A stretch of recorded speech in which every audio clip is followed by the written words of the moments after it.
बिस्मिल्लाहिर्रहमानिर्रहीम। अस्सलाम वालेकुम। मैं हूं आपका होस्ट सैयद आकाश बहरी। आकाश इन्फोटेक में खुशामदीद। स्टूडेंट्स, आज हम बात करेंगे माइक्रोसॉफ्ट विजुअल बेसिक के प्रोग्राम्स के हवाले से।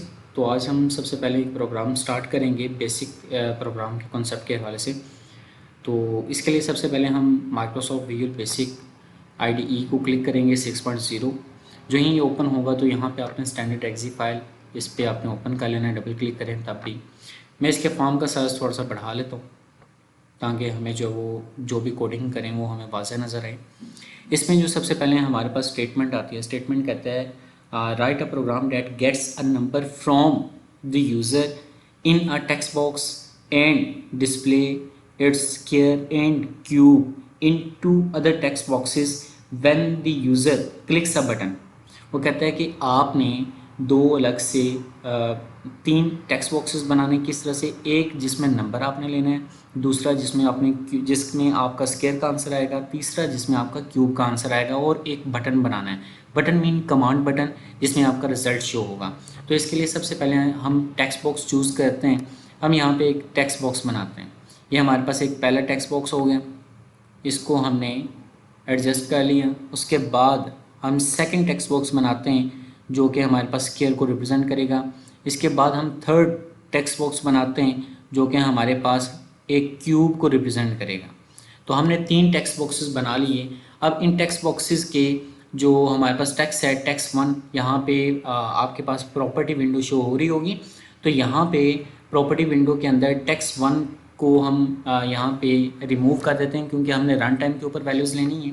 अब यहाँ पे टेक्स्ट 2 की भी हम जो हमारे पास टेक्स्ट है उसको रिमूव कर देते हैं क्योंकि हमने रन टाइम के ऊपर करना है। सेम प्रोसीजर आपने टेक्स्ट 3 के लिए भी करना है। अब जितने टेक्सेस हैं उतनी ही हम लेबल भी क्रिएट करते हैं। लेफ्ट साइड पे आपको एक नज़र आ रहा होगा, तो ये हमारे पास लेबल होता है। इसी के अकॉर्डिंग हम जो वो 3 लेबल बना लेते हैं।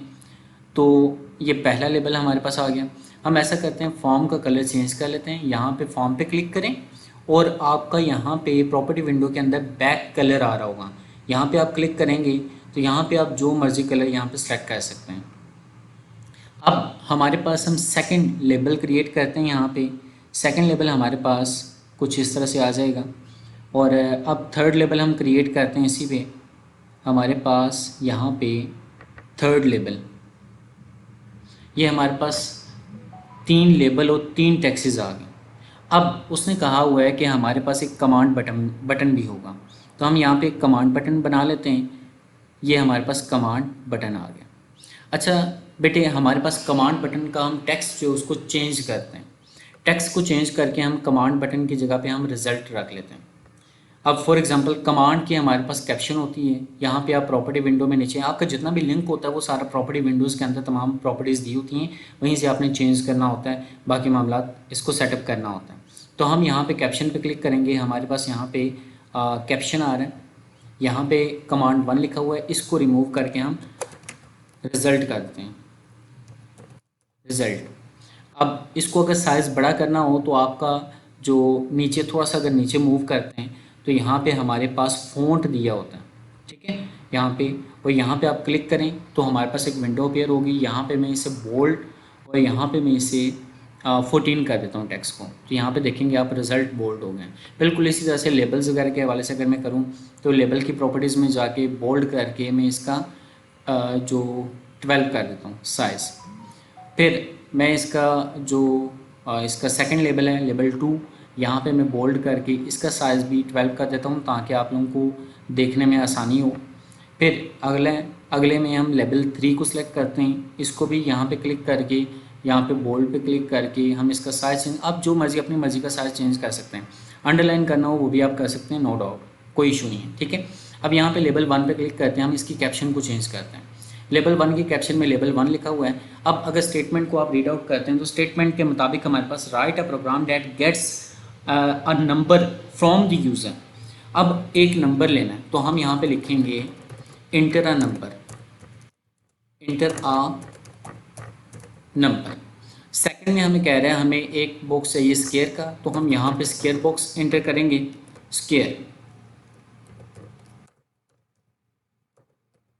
यहाँ पे स्क्वायर पुट कर दिया। थर्ड वो कह रहा है हमें कि हमें यहाँ पे क्यूब चाहिए, तो यहाँ पे बेटे हम क्यूब का बॉक्स बना लेते हैं। अब ये तीनों चीज़ें जो हमारे प्रोग्राम के मुताबिक थी उनको हमने यहाँ पे डिस्प्ले कर दिया, ठीक है। अब बेटे हमारी एक्चुअल प्रोग्रामिंग कोडिंग स्टार्ट होगी, तो इसके लिए सबसे पहले हम रिजल्ट पे क्लिक करते हैं। जो रिजल्ट का बटन है इस पर डबल क्लिक करें। जो ही हम डबल क्लिक करते हैं यहाँ पे आप लोगों को नज़र आ रहा होगा कमांड 1 क्लिक, ठीक है। तो बेटे हम इसको भी चेंज कर सकते हैं। मिसाल के तौर पे मैं छोटी सी मिसाल देता हूँ। यहाँ पे कमांड के सबसे टॉप पे आप देखें नेम लिखा होगा, ठीक है, जिसको सिलेक्ट किया हुआ है। अगर आपको साइड कॉर्नर पे नज़र आ रहा होगा राइट साइड पे, तो यहाँ पे कमांड 1 लिखा हुआ है। मैं यहाँ पे कमांड 1 को चेंज भी कर सकता हूँ, CMD। इसका कोडिंग वगैरह पे किसी चीज़ पे कोई इफेक्ट नहीं पड़ता, जैसे आपकी याद आने के लिए CMD RESULT, CMD रिजल्ट मैंने कर दिया। तो बेटे जब मैं CMD रिजल्ट करता हूँ, डबल क्लिक करता हूँ, तो ये ऊपर वाला एक ऑलरेडी बना हुआ है, इसको मैं डेल कर देता हूँ, ठीक है। जो ही डेल किया हमारे पास अब आप देख सकते हैं प्राइवेट सब CMD रिजल्ट एड क्लिक लिखा हुआ है। आपने इन दोनों के दरमियान में और एंड सब यानी कि सब रूटीन एंड कर रहे हैं। अब इस पर हमने कोडिंग स्टार्ट करनी है। तो बेटे जब हम कोडिंग स्टार्ट करेंगे हमारे पास प्रोग्राम के कॉन्सेप्ट मौजूद होने चाहिए हमारे पास। अब प्रोग्राम में सबसे पहले कहा हुआ था कि हमने एक नंबर लेना है। अब नंबर अगर लेते हैं तो बेटे उसके लिए हमें किस चीज़ की कौन सी चीज़ याद होनी चाहिए। तो हम देखते हैं हमारा जो नंबर के सामने एक बॉक्स बना हुआ है, यहाँ पे देखें तो ऊपर लिखा हुआ है टेक्स्ट 1, यहाँ पे आपको नज़र आ रहा होगा। और स्क्वायर पे क्लिक करें तो यहाँ पे टेक्स्ट 2 लिखा हुआ है, और क्यूब पे क्लिक करें तो यहाँ पे टेक्स्ट 3 लिखा हुआ है। अब बेटे जब हम दोबारा से रिजल्ट पे क्लिक करके डबल क्लिक करके यहाँ पे कोडिंग स्टार्ट करते हैं, तो सबसे पहले हम यहाँ पे डिम यहाँ पे मैं x ले लेता हूँ, एस हम यहाँ पे लॉन्ग कंसिडर करते हैं ताकि जो भी नंबर आए एज इट इज चलता रहे। अब हमारे पास आप लोग जानते हैं कि जब भी हम काम कर रहे होते हैं तो हमने रिप्रेजेंटेशन करनी होती है। हमारा पहला जो टेक्स्ट बॉक्स आ रहा है, मैं यहाँ पे क्लिक करता हूँ, हमारे पास यहाँ पे ये इंटर अ नंबर, यहाँ पे हमने नंबर पुट करना है। तो अगर हमने नंबर पुट करना है तो बेटे हम यहाँ पे टेक्स्ट 1 आ रहा है, तो यहाँ पे मैं यहाँ पे x मैंने रिप्रेजेंट किया इस बॉक्स को, तो मैं लिखूँगा x equals to text 1। Text 1 की कैप्शन जो हमारे पास टेक्स्ट होता है वो क्या होता है, हम टेक्स्ट 1 के अंदर टेक्स्ट लिख सकते हैं, ठीक है, टेक्स्ट 1 डॉट टेक्स्ट, ठीक है। अब ये हमारे पास उसने रिप्रेजेंट कर दिया। जो पहला बॉक्स है वो टेक्स्ट 1 को रिप्रेजेंट करेगा और यहाँ पे टेक्स्ट आ सकते हैं। अब अगली बात, हमारे पास टेक्स्ट 2, अगर हम यहाँ पे क्लिक करते हैं यहाँ पे हमारे पास टेक्स्ट 2 आ रहा है। अगर आप यहाँ पे देखें तो हमारे पास टेक्स्ट 2 आ रहा है और क्यूब वाली जगह पे टेक्स्ट 3। तो हम चाहते हैं कि स्क्वायर वाली जगह पे हमारे पास जो टेक्स्ट 2 है वहाँ पे स्क्वायर आए और टेक्स्ट 3 की जगह पे हमारे पास क्या आ जाए, क्यूब आ जाए। तो बेटे हम लोग करेंगे text 2 dot text equals to.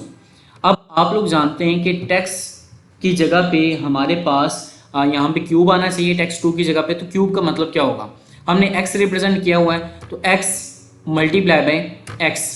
तो बेटे ये हमारे पास स्क्वायर का मतलब क्या होता है, स्क्वायर, सॉरी यहाँ पे हमने क्या फाइंड करना है, स्क्वायर। तो स्क्वायर का मतलब होता है कि दो नंबर्स जो जिस नंबर का आप स्क्वायर फाइंड करना चाह रहे हैं उसका मतलब है अगर आप 5 लिखते हैं तो 5 मल्टीप्लाई बाय 5, 2 टाइम्स जो है वो आप मल्टीप्लाई कर देते हैं। अब यहाँ पे आप लोगों को अब ये नहीं सोचना सर यहाँ पे स्पेस आ गई है, स्पेस ये ऑटो होती है, ठीक है।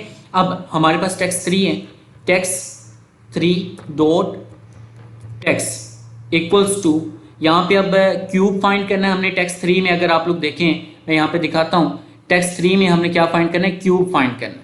तो टेक्स्ट 3 की जगह पे हम यहाँ पे, मैं इसे दोबारा से करता हूँ, text equals to X multiply by X multiply by X, 3 बार मैंने इसे मल्टीप्लाई कर दिया। अब यहाँ पर जब हमने मल्टीप्लाई कर ली है तो ये हमारे पास ओवरऑल इसका प्रोग्राम बन गया। मैं दोबारा स्टेटमेंट रिपीट करता हूँ सिंपल वर्डिंग में। वो कह रहे हैं कि आपने एक नंबर यूज़र से लेना है, उसका स्क्वायर भी फाइंड करना है और साथ में क्यूब भी फाइंड करना है रन टाइम के ऊपर। तो आप ये हमारा प्रोग्राम राइट टर्म हो चुके हैं। तो अब हम इस प्रोग्राम को रन करते हैं।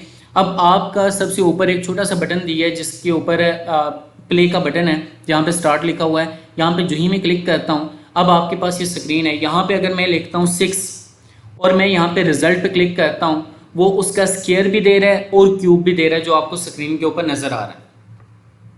अगर मैं यहाँ पे 6 की जगह पे 87 पुट कर देता हूँ, अब आप लोग देख सकते हैं कि 87 का भी दे दिया। अगर मैं इससे भी बड़ी वैल्यू यहाँ पे अप्लाई कर देता हूँ 100, तो आप देख रहे हैं कि उसका भी रिजल्ट हमें दे दिया। मीन कि हम इस तरह से कोई भी एक नंबर लेके उसका क्यूब स्क्वायर या दूसरे फंक्शन फाइंड कर सकते हैं।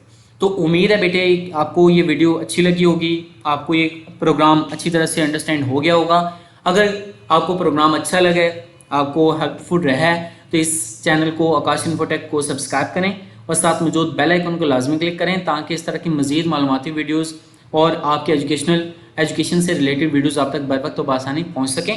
अगली वीडियो तक के लिए अल्लाह हाफिज़।